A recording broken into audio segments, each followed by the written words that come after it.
அன்பு நேயர்களே, வளைகுடாவில் தொடர்ச்சியான மோதல்கள், மிகப்பெரிய பழிவாங்கல்கள் வருகின்றது. நாம் உடனுக்குடன் உங்களுக்கு செய்திகளை வழங்க முடியாமைக்கு வருந்துகிறேன். காரணம், எனது சொந்த வேலையின் நிமித்தம் நான் பல வெளி வேலையின் கொஞ்சம் அதிகரித்ததால் இந்த செய்திக்குள் நுழைய முடியவில்லை என்பது ஒரு குறைபாடு தான். இப்பொழுது நாம் இந்த செய்தியை வழங்குகின்ற நாள் வியாழக்கிழமை இரவு தான் நான் வந்து சேர்ந்தேன். இப்பொழுது பற்றி எரியும் சவுதி அரேபியாவின் Aramco oil refinery plant, Kuwait Al Ahmadi refinery plant, Qatar LNG Ras Laffan, அதாவது இந்த கேஸ் சென்டர் தான் கட்டார்ல, குவைத்லையும் சவுதிலையும் ஆயில் ரிஃபைனரி, அந்த சுத்திகரிப்பு நிலையங்கள் பற்றி எரிகின்றது. இவைகள் எல்லாம் இந்த லாரிஜானி அவர்கள் இருக்கார் இல்லையா, அவர்களை பழிவாங்கலுக்காக, அதாவது லாரிஜானி அவர்கள் கொல்லப்பட்ட உடனே இஸ்ரேல் காட்ஸ், அவர் பாதுகாப்பு அமைச்சராக அவர் உடனடியாக சொல்றார் அவர் கொல்லப்பட்டார் என்று. ஆனாலும் 12 மணி நேரம் கடந்த பின்புதான் ஈரான் தன்னுடைய இந்த இறப்பை உறுதி செய்கின்றது. ஆனால் நாம் அதை காயப்பட்டிருக்கார் என்று நாம சொன்னோம். நமது செய்திகளில் அதிகமாக நாம் தந்திருந்தோம். மிகப்பெரிய காவலில் காயப்பட்டிருக்கிறார் அண்டர் ட்ரீட்மெண்ட். அதே போன்றுதான் இவன் நெதன்ஸ் அவனும் கிடக்கிறான், அண்டர் ட்ரீட்மெண்ட்ல இருக்கிறான். பாவி மிகப்பெரிய ஒரு சைத்தான். அது சைத்தானுங்க சாத்தானம்மா, சின்ன சாத்தான் பெரிய சாத்தான், நம்ம புது பேர் உருவாக்கிட்டோமா. சாத்தான், சின்ன சாத்தான் தொடர்ந்து ட்ரீட்மெண்ட்லாம் இருக்கிறான், பெரிய சாத்தான் கத்தி தெரியுது. ஓகே, அது பார்க்கலாம். இப்பொழுதோ 2 செய்திகள் 3 செய்திகள் உலக பரப்பில் அடிப்பட்ட வண்ணம் இருக்கின்றது. ஒரு செய்தி என்னவென்றால், இந்த லாரிஜானி அவர்கள் இந்த பாசுமணி, இந்து மதத்தில் பாசுமணி என்றும் இஸ்லாம் மதத்தில் தஸ்பி, அந்த மணி ஒன்று இருக்கு இல்லையா, அதுல ஜிபிஎஸ் பொருத்தப்பட்டதாக ஒரு கதை பரவி வருகின்றது. அது குறித்து நமக்கும் ஒரு நண்பர் சுவிஸிலிருந்து நடுஜாமத்தில் அனுப்பினார். அவர் கூட இன்னொரு மெசேஜை போட்டு அப்படி இருக்க வாய்ப்பு இல்லைன்னு சொல்லி, அது குறித்து நாம் ஒரு முழுமையான ஆய்வை நாம் கொண்டு வர போகின்றோம். அதற்கு முன்பாக நாம் சொல்லியிருந்தோம் இல்லையா, இந்த ஈரானின் அந்த 12 நாள் யுத்தத்தின் போது மிகப்பெரிய பாதுகாப்பில் ஓட்டை இருக்கின்றது என்று. ஏனெனில் ஒரு 10-7 ஆண்டுகளாகவே அங்கு நிரந்தரமாக குடியேறி இருக்கின்றார்கள். அதை நாம் தொடர்ச்சியாக சொன்னோம். இப்ப கூட ஈரானுக்குள் 10,000 ஸ்டூடெண்ட்ஸ் இருக்கின்றார்கள். அங்க ஒரு முஸ்லிம் நாடு, இவன்கள் கல்வி கற்க போய் அங்க வந்து அல் முஸ்தபா யூனிவர்சிட்டி, எங்க அப்பட இருப்பா முஸ்தபா யூனிவர்சிட்டி என்று சொல்லி, அந்த யூனிவர்சிட்டியில அது வந்துட்டு உலகத்தரம், அதுல எல்லாம் கல்வி கற்க ஒரு சீப் ரேட் தானே. அப்ப இந்தியா அதை கண்டுபிடிச்சிட்டான். நம்மாக்கள் முஸ்லிமாக்கள், அது ஒரு முஸ்லிமாக்கள் போறோம்ல, அவங்கண்டா இவங்க ரஷ்யாவுக்கு போறாங்க, யுக்ரைனுக்கு போறாங்க, இந்த மாதிரி நாட்டுக்கு போறாங்க, அங்க போய் சீப்பா முடிப்ப இல்லை. அது அங்க ரொம்ப சீப் ரேட், செலவும் குறைவு. ஈரானுக்குள் ஏகப்பட்ட பழங்கள் எல்லாம் நினைச்சு பார்க்காத அளவுக்கு மிகப்பெரிய லாபமா கிடைக்கிற நாட்டுக்குள்ள நம்ம ஸ்ரீலங்கன் சிங்களன் தமிழ் போறீங்கல்ல, அங்க இந்தியன் வட இந்தியன் பொருள் அங்க முகாமிட்டு இருக்கிறான். இப்படி இப்ப நாம ஏற்கனவே தந்திருக்கிறோம் பல காணொளிகள்ல, ஈரானுக்குள் மிகப்பெரிய உளவு பட்டாளங்கள் மெலிந்திருக்கின்றது, எலிகள் போன்றுகின்றது. அந்த வகையில் தான் இவரும் லாரிஜானி அவர்களும் கொல்லப்பட்டது. ஜிபிஎஸ் ஒன்றுமில்லை, அவர் மிகப்பெரிய ஒரு உளவு நெட்வொர்க் மூலம் கொல்லப்பட்டிருக்கிறார். இதுதான் இங்கே உண்மையான செய்தியாக பார்க்கப்படுகின்றது. நாம் அது குறித்து ஏராளமான செய்திகள் சொல்ல இருந்தாலும் நாம் சற்று செய்திக்குள் சென்று பார்த்து விட்டு நாம் இன்னும் இது குறித்து நாங்கள் நிறைய சொல்ல வேண்டியிருக்கு. இப்பொழுது இந்த பிந்திய செய்தி என்று நாம் சொல்ல போனால், இப்பொழுது ஓவர் நைட் அமெரிக்காவின் அந்த செய்திக்குள்ள போறதுக்கு முன்னாடி கொஞ்சம் தெரியல, ஓவர் நைட் அமெரிக்காவோட மிகப்பெரிய ராணுவத்தால சவுதியில இருந்து அடிபட்டு செத்து போகுது என்றால் அவங்க சொல்லிட்டாங்க, லாரிஜானி அவர்கள் என்றது மிகப்பெரிய இழப்பு. நாம லாரிஜானியை பத்தி நிறைய சொல்லலாம். ஏனெனில் அவர் ஒரு நிழல் ஜனாதிபதி, ஒரு நிழல் சுப்ரீம் லீடர். நாம் சொல்லிக்கோம் இல்லையா, பெரியவர் இறப்பதற்கு 4-5 காணொலிகள் தந்திருக்கிறோம். தொடர்ச்சியாக எமது காணொலிகள் கேட்டு வருகின்ற நண்பர்கள் அவங்களோட கருத்துக்களை பதிவு செய்ய வேண்டும். பெரியவர் இறப்பதற்கு 4 தினங்களுக்கு முன்பாக ஒட்டுமொத்த ராணுவ பங்கனையும் ஆக்டிவேஷனையும் இவரும் தான் ஒப்படைத்தார் லாரிஜானி. நாம சொல்லியிருந்தோம் 4 பேர் கண்ட குழு கண்டு இருந்தாலும் அதை ரன் பண்ணுவதெல்லாம் இவர் டாக்டர், ஒரு PhD முடிச்சவர், இப்படி கல்வியில சிறந்த ஒருத்தர், மிகப்பெரிய ஒரு நல்ல கதை தான், நல்ல தகவல் தான் அவரை பத்தி வருகின்றது. ஆக நாம் சற்று செய்திக்குள் செல்லுமா வாங்க. இப்ப நாம சவுதிக்கும் குவைத்தும் கட்டாருக்குள்ளே உங்களை இழுத்து செல்கின்றேன். ஓவரைட். அமெரிக்காவின் மிகப்பெரிய ராணுவ தளம் மற்றும் சவுதி அரேபியாவின் மிகப்பெரிய எண்ணெய் சுத்திகரிப்பு நிலையம் மீது ஈரான் தாக்குதல் நடத்தியுள்ளது. இந்த புள்ளி விவரங்கள் நம்மை திகைக்க வைக்க போகின்றது. இன்று அதிகாலை வியாழன் அதிகாலை மார்ச் 19 ஈரான் ரியாத் மீது ஏவுகணைகளை வீசி அரம்கோ ராஸ் தனுரா சுத்திகரிப்பு நிலையத்தை தாக்கி இருக்கின்றது. கத்தாரில் உள்ள அல் உதைத் விமானப்படை தளத்தையும் தாக்கி இருக்கின்றது. உலகின் மிகப்பெரிய எண்ணெய் ஏற்றுமதி முனையமான ராஸ் தனுரா சுத்திகரிப்பு நிலையம் தாக்கப்பட்டிருக்கிறது. ராஸ் தனுரா ஒரு நாளைக்கு மில்லியன் கணக்கான பீப்பாய்களை கையாளுகிறது. இது இப்போது தீப்பிடித்து இருந்து கொண்டிருக்கின்றது. இதுதான் மிகப்பெரிய இழப்பாக பார்க்கப்படுகின்றது. இலங்கையில் நாம் ஏற்கனவே சொல்லி இருக்கின்றோம், பெட்ரோல் 500 ரூபாயை தாண்டும் என்று. இந்த யுத்தம் ஆரம்பித்த உடனே சொன்னோம், இலங்கையின் தகவலின்படி இன்றோ நாளையோ 550 600 ஒரு லிட்டர் தாண்டும் அளவுக்கு இருக்கின்றது. 1000 தாண்டும் சூடு பிடிக்கின்ற போது. சரி, அல் உதைத் என்பது மத்திய கிழக்கு முழுவதும் உள்ள அமெரிக்காவின் மிகப்பெரிய ராணுவ தளமாகும். 10,000 துருப்புக்களை கொண்ட 60 ஏக்கருக்கும் அதிகமான காணியில் அமெரிக்க துருப்புக்கள் அங்கு நிலை கொண்டிருக்கின்றார்கள். உலகின் மிகப்பெரிய எரிவாயு வகையான தெற்கு இஸ்ரேல் தாக்கி உள்ளது. இங்கு எரிசக்தியை தாக்கினால் உங்களையதை அழிப்போம் என்று ஈரான் கூறியிருக்கின்றது. சவுதி அரேபியா, ஐக்கிய அரபு அமீரகம், கத்தார் இவை அனைத்தும் இன்று இரவு ஈரானின் இலக்கு பட்டியலில் இருந்திருக்கின்றது. வளைகுடா நாடுகள் தாங்கள் நடுநிலை வைப்பதாக கூறினாலும் ஈரான் அதை பொருட்படுத்தவில்லை என்பது ஒரு கதையாக இருக்கின்றது. நாம் இந்த யுத்த செய்தியை பிறகு தருவோம். இப்பொழுது நாம் ஒரு சிறப்பு ஆய்வுக்குள் செல்ல போகின்றோம். பாருங்கள், ஈரானின் மூத்த தலைவர் அலி லாரிஜானியின் மரணம் மற்றும் பாதுகாப்பு ஓட்டைகள் குறித்து ஒரு விசேடமாக நாம் ஏற்கனவே பலர் மீது சொல்லியிருக்கின்றோம்.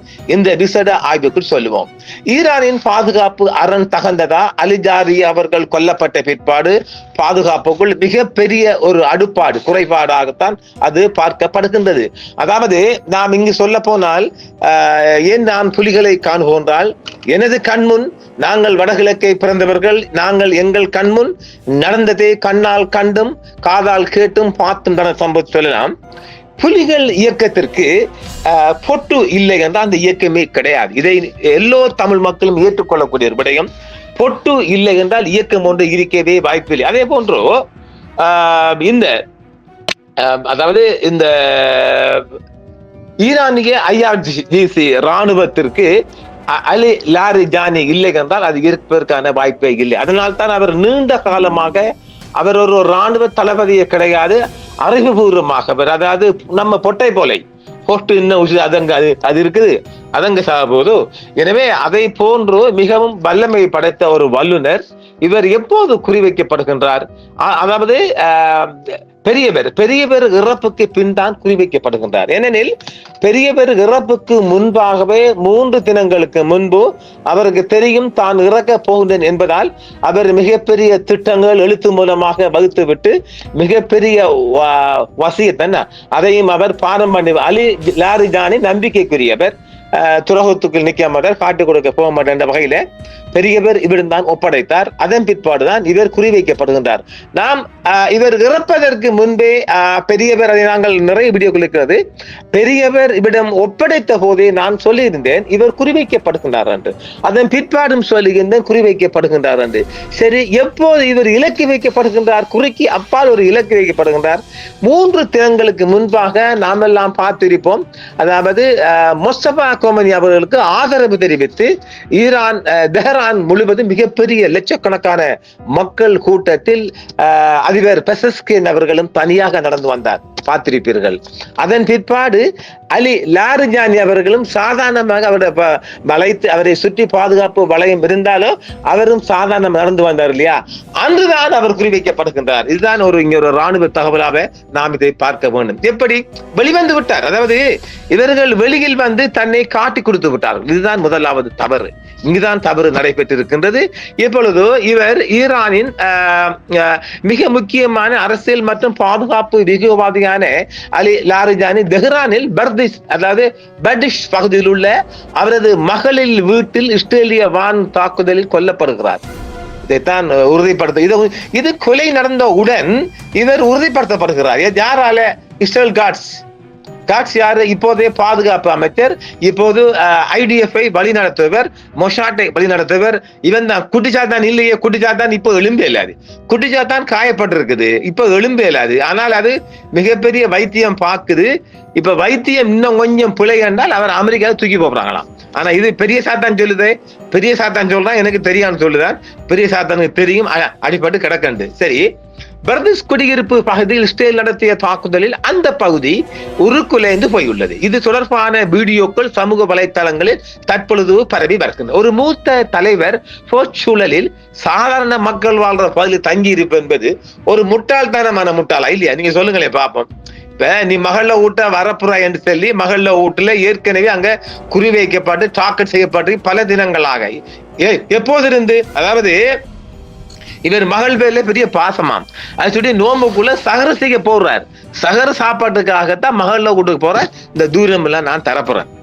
அப்போ நீ இதுல ஒரு முட்டாள்தனமான முட்டாள் இல்லையா? ஏற்கனவே இவர பொறுப்பில் இவர், அதாவது பெரிய பேர் இறப்பதற்கு முன்பாக லாரி ஜானி குறிவைக்கப்படவில்லை.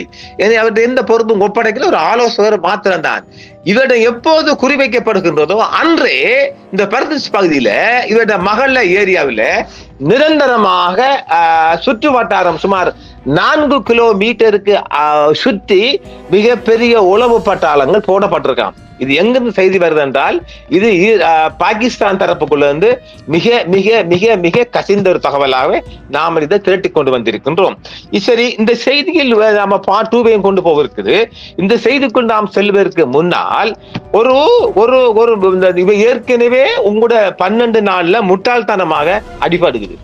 முட்டாள்தனமாக உங்களை போட்டு நொறுக்கி சாவடிக்கானா இல்லையா? அப்ப நீங்க நீங்க இந்த சாதாரணமா சுற்றி தெரியுவீங்க. இப்ப GPS என்று சொல்லப்படுது இல்ல, யாரு இந்தியாவில் ஒரு ஊடகவியலாளர் யூடியூப்ல சொல்லார், என்னது பாசிம நம்ம தஸ்வமணியில GPS பொருத்தப்பாட்டீங்க. தஸ்வமணி கையால உருட்டுற ஒன்று இருக்குது, பழைய மாடல். புது மாடல் ஒன்று இருக்கு, நம்பர் மாதிரி அடிக்கும். அது பள்ளிக்குள்ள தெரிஞ்சிருக்குமே. அவர் கொஞ்சம் அது நாம் அது சரி புள்ள சொல்ல வரல. இவர் அந்த பள்ளி இலக்கில் அடிப்படல. இதுதான் இங்க வாரம். GPS பொருத்தப்படலாம், அதெல்லாம் சிறுபிள்ளைத்தனமான இதாகும். ஏன்னா GPS பொருத்திருக்கலாம். பள்ளிக்குள்ள கொண்டு அவர்கிட்ட அந்த பள்ளி மொல்லம்கிட்ட கொடுத்தாராம். பள்ளி யாரு ஹதீப்ட கொடுத்தாராம். அவர் வந்தாக்களை கொடுத்தாராமா. அது சின்ன பிள்ளை கதையா இருக்குது. அவர்கிட்ட கொஞ்சம் பேர்கிட்ட கொடுத்தாராம். அவர் கொஞ்சம் பேருக்கு சப்ளை பண்ணாராம். என்றால் என்ன பள்ளி எங்க கொடுத்தீங்க வருகுது? எத்தனை பள்ளியை கொடுப்பீங்க? அது அவ்வளவு முட்டாள்தனமா இருக்குமா? ஈரானிய ராணுவம் பாதுகாப்புல ஓட்டை. அதுல எந்த இன்னும் ஓட்டை. இன்னமும் பலர் இலக்கி வைக்கப்படுவார்கள். காரணம் என்னவென்றால் அவர்கள் GPS தான், அது வேறு விடயம். ஆனால் இலக்கி வைக்கப்படுவதற்கு இவர்கள் தான் காரணம். இவர்கள் தங்களுடைய பாதுகாப்பில் மிகப்பெரிய அக்கறை செலுத்தவில்லை என்பது மிகப்பெரிய குறைபாடு. அதுதான் ஒரு வெற்றி, அதாவது மொஷாற்ற வெற்றியின் காரணம். 8 பேர் மெலிந்திருக்கிற உங்களோட ஆட்சிக்கு எதிராக உங்க நாட்டுக்குள்ளே ஏராளமான மக்கள், அதாவது சனி முஸ்லிம் மக்கள், குர்திஸ் மக்கள் இருக்கிறாங்க. அப்ப அவங்களுக்குள்ள எவ்வளவு 8 பேர் அவன் ஊடாக பணம் தேவை. பணத்தை கண்டா புனமும் சுருக்குதுன்னு சொல்லும் இல்ல. பணத்துக்கு எல்லோரும் கோடிக்கணக்கான பணம் குறி வைக்கப்பட்டா இவன் இதுக்கு இலக்கு வைக்க மாட்டான். ஆக அவருடைய மகள வீட்டை சுற்றி 2-3 கிலோமீட்டருக்கு அப்புறமாக சுற்று வட்டம் முழுவதும் இவர் பயணிக்கின்ற பாதை முழுவதும் கிலோமீட்டர் கணக்காக இப்ப கொடுத்திருப்பாங்களா டோர் 1. இப்ப அதாவது என்னது நாம் சொல்லாமே, இப்ப D1 I am D1 Imran Khan அவன் காலிங் கொடுப்பான்ல, அதெல்லாம் ஓகே தான் அவன் கொடுப்பான். அப்ப அவன் சொல்லுவான், இப்பொழுது கலம்பு சிட்டியிலிருந்து மருதானை பாஸ் ஆகிவிட்டார். அப்ப மருதானக்காரன் இப்ப அலர்ட் ஆகுவான். சரி, மருதானில இருந்து பொருளைக்கு சிங்கிள் தான் பொருளக்காரன் அலர்ட் ஆகுவான். உங்களுக்கு லேசான முறையில இந்த கொட்வர்ட் மாதிரி தாரான். இதுதான் இந்த சிஸ்டங்கள். பள்ளிக்குள்ள போய் இந்த தஸ்வமணியிலே GPS கொடுத்தேன்னு சொன்னால் அது கொஞ்சம் எனக்கு சிறப்பா இருக்குது. நான் நீண்ட காலமாக ராணுவத்தை என்ன தெரிஞ்சவங்களுக்கு தெரிஞ்சிருக்கும். ராணுவத்தை பத்தி நன்கு அறிந்தவன். நான் மிக நீண்ட காலமாக ராணுவ புலனாய்வுக்குள்ள நீண்ட காலமா இருக்கிறேன். நான் ஊடகக்காரன் மட்டுமே கிடையாது. என்னால் என்னை அறிந்தவங்க தான் நான் யாருன்னு என்ன தெரியும். அதனால் இது எங்கெங்க நெருக்கடி இருக்கு, எங்கெங்க டார்கெட் செய்யப்படலாம் நாங்க நன்கு அலசி ஆராயக்கூடிய குடிகம். அந்த 12 நாள் தினத்திலேயே நாம சொன்ன இந்தியன் எம்பசி, உலகத்திலேயே ஒரு இந்திய தூதரகம் ஒன்று அந்நிய நாடு, அதாவது ஈரானுக்குள்ள இருந்துகிட்டு, இவன் மொக்கம் தானே ஈரான். ஈரான்காரன் இந்த ஏவுகணையில புத்திசாலி என்றால் இந்த மாதிரி விடயங்களை வடிகட்டின முட்டாள் மொக்கனுகள், இறந்து போன அத்தனையும் மொக்கனுகள். இதை நான் உறுதியா சொல்லுவேன். மொக்கு பயல் தானே உங்களை. இப்ப ஒருத்தன் உங்களை டார்கெட் செய்ய பண்ணப்பட்டால் நீங்க எத்தனை வாகனம் மாறணும்? ஒரே வாகனம் தான் ஓடுறீங்க. நீ நேர போய் உன்ன மகளில் விட்டே புரிவியா? எத்தனை மணி புரியார் தெரியுமா? கிட்டத்தட்ட 7 in the morning 2 மணி டார்கெட் செய்யப்படுது. அவர் வந்து தங்கி 1 hour அடிப்படுது சகருக்கு முன்னாலே. இந்த டைம் சொல்லாங்க 7 in the morning, overnight 7 in the morning, about கிட்டத்தட்ட ஒரு 2 மணி டார்கெட் பண்ணப்படுது. அந்த வீட்டு தான் அடிக்கிறான். இதுல எங்க ஜிபிஎஸ் வருது? இவரங்க பள்ளிக்கு போனேன், இவரங்க போய் சுபாலாம் டஸ்ட் பண்ணி விட்டுனேன். அது ஒரு ஏற்றுக்கொள்ளக்கூடிய விடயம் அல்ல. நாம் யாரையும் கொண்டம் பண்ண வரல மக்களே. இப்பொழுதோ இவர் இறந்த இடம் சொல்லப்பாரு. இப்ப நாங்க நிறைய சொல்லப்படுறோம் செய்திக்குள்ள. இறந்த இடம் பாசிஸ்டன் சொல்லப்படுது இல்லையா? அதாவது அந்த ஊர்ல பேர் சொல்லப்படுது இல்லையா? தெஹ்ரான்ல இருந்து 51 கிலோமீட்டர் 1 hour ஓட்டம். 2 ரூட் பாதை இருக்குதான். அது ஹைவேல. இப்ப ஹைவே இதை நாம சொல்ல போனால் நம்ம ஊர்ல கொழும்புல இருந்து பாணந்தூர்ந்து கொரோனை கிட்ட ஒரு 50 கிலோமீட்டர் வருது. இதான் தூரம். கொஞ்சம் சரி அளந்து பார்க்க நான் போகல.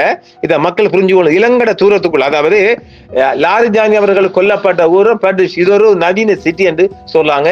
தெஹ்ரான்ல இருந்து சரியாக 53 கிலோமீட்டர். இது 2 வேல ஹைவேல போட்டா அதுங்க ஜேர்னி நாம பார்க்கல. அது 100ல இப்ப நம்ம ஒரு 100க்கு மேல ஓட இல்லாத அந்த ஊர்ல எத்தனை நினைக்கிட்டு நான் ஓடி பார்க்கல. அப்ப 100 படி போட்டாலும் கிட்டத்தட்ட 45 minutes 1 hour போடலாம். நம்ம ஊர்ல கலம்பு சிட்டில இருந்து போட்டா இந்த நம்ம போகாந்தி கொழும்பு பஸ் ஸ்டாண்ட்ல இருந்து, கொழும்பு கோட்டையில இருந்து, இல்லாட்டி ரயில்வே ஸ்டேஷன்ல இருந்து பாணந்துர பஸ் ஹொரண ரூட் ஊடாக 50 கிலோமீட்டர் தூரம். அப்ப நம்ம தமிழ்நாட்டை எடுத்துக்கொண்ட மாட்டோம் மக்கள். நம்ம தமிழ்நாட்டு அன்பர்களுக்கு தாராம் நம்ம சென்ட்ரல் இருக்குல்ல, சென்ட்ரல் எக்மூர் எடுத்துக்கொள்வோம், ஏதாச்சும் எடுத்துக்கொள்ளுங்க. அதுல இருந்து பிஜிபி ஹால்டன் பீச் நான் எப்பவுமே போற ஊர் உண்டு. பிஜிபி அதாவது நம்ம விஜய் இருக்கல, நம்ம விஜய் நன்றி. அவர் பனையூர் இருக்குல்ல, பனையூர் இந்த பிஜிபி ஊரு பிஜிபி கோல்டன் தாண்டி தான் போகணும். அந்த ஊருக்கெல்லாம் இது எங்க வருது? பாலவாக்கம் இல்ல நீலாங்கர் இல்லாட்டி ஈச்சம் இல்லாட்டி ஈச்சம்பாக்கம் ஏரியான்னு சொல்லலாம். நம்ம லேசா எடுக்கிறோம்டா, அதாவது அடையாறு ஊடாக கிழக்கு கரை பக்கமாக பனையூரை நோக்கி போறோம் இல்லையா? பனையூருக்கு போக வேண்டாம், பிஜிபிக்கும் போக வேண்டாம். அதுக்கு கீழே பாலவாக்கம் நீலாங்கார ஊருக்கு வந்தோம்டா கிட்டத்தட்ட ஒரு 50 கிலோமீட்டர் 56 கிலோமீட்டர் வருது. இவ்வளவுதான் தூரம். இந்த தூரத்துல இருந்து தான் இவர் ஜேர்னி பண்ணிக்கிறார். யாரு? லாரி ஜானி அவர்கள். அந்த ஜேர்னி பண்ணப்பட்ட ஊரெல்லாம் ஃபுல்லா குறிக்கப்பட்டு, அதாவது ஒரு ஜேர்னி பயணம் போகக்குள்ள டார்கெட் பண்ற கஷ்டம். 100 கிலோமீட்டர் 80-70 கிலோமீட்டர் போற வாகனத்தை இங்க நிறுத்தப்படணும். நிறுத்தினத்தான் டார்கெட் துல்லியமாக மயிரிழையில் அடிக்கலாம், நரவுல அடிக்கலாம். இது ஓடிக்கு போற வாகனம். இவர் அங்க உடனடியாக எல்லாம் பாஸ் பண்ணப்படுதாம். இவர் போற ரூட் எல்லாம் கொடுக்கப்படுதாம். இவர் என்ன செஞ்சிருக்கணும்? இவர் அந்த ரூட்டை இடையில உடைச்சிருக்கணும். உடைக்கல, நேர போய் மகளில் விட்டான் பூந்தேன். அப்ப ஆக இவர் போற ரூட் எல்லாம் கிட்ட சொல்லி கொடுத்திருப்பான். கடைசியாக ஒவ்வொரு உளவாளையும் தண்டை இதை நிப்பாட்டிருப்பான். ரைட் டார்கெட் அவர் மகளில் ஊட்ட வந்துட்டான். உடனே அவனுல போன் போயிருக்கும். உரிய இலக்கு இங்க ஈரானுக்குள்ளேயும் போரிக்கும், இஸ்ரேலுக்கும் போரிக்கலாம். இஸ்ரேல் தானே போடுறான். அப்ப இந்த சிறியான டார்கெட் செய்யப்படுற இடத்துக்கு மெசேஜ் போயிடுச்சு. அடிக்கப்பட்டார். அவர் அடிக்கப்பட்டு 12 மணி நேரங்களுக்கு பிற்பாடுதான் ஈரான் அந்த செய்தியை உறுதிப்படுத்துகின்றது. அதை நாமளும் உறுதியாக சொன்னோம். காயப்பட்டிருக்கார் என்று உண்மையிலே காயப்பட்டிருக்கிறார். ட்ரீட்மெண்ட் ஒன்றும் பண்ணவில்லை. அவர் வீர மரணம் அடைந்திருக்கிறார் என்பதுதான் செய்தி. இது முற்றுமுழுதான அடுத்த நாம் இதுல செகண்ட் பார்ட் தரப்புறோம். அந்த செகண்ட் பார்ட்ல நாம் உங்களுக்கு முற்றுமுழுதாக முடிக்க போறோம். எப்படி ஆரம்பிக்கப்பட்டிருக்கிறது. ஆம்நேர்களே, மீண்டும் மற்ற பார்ட் 2வில் உடனே 2-3 மணி நேரம் கடந்து இந்த பாட்டையும் சந்திப்போம். என்றும் உங்களுடன் சன்ரைஸ் இந்தியா டிவி. சப்ஸ்கிரைப் பண்ணுங்கள், பெல் பட்டனையும் கிளிக் செய்யுங்கள். உங்கள் ஆதரவே எங்கள் சேவை. ஆதரவு தாருங்கள், அரவணைப்போம். மறக்காம சர்ப்ரைஸ் பண்ணுங்க. தேங்க்யூ.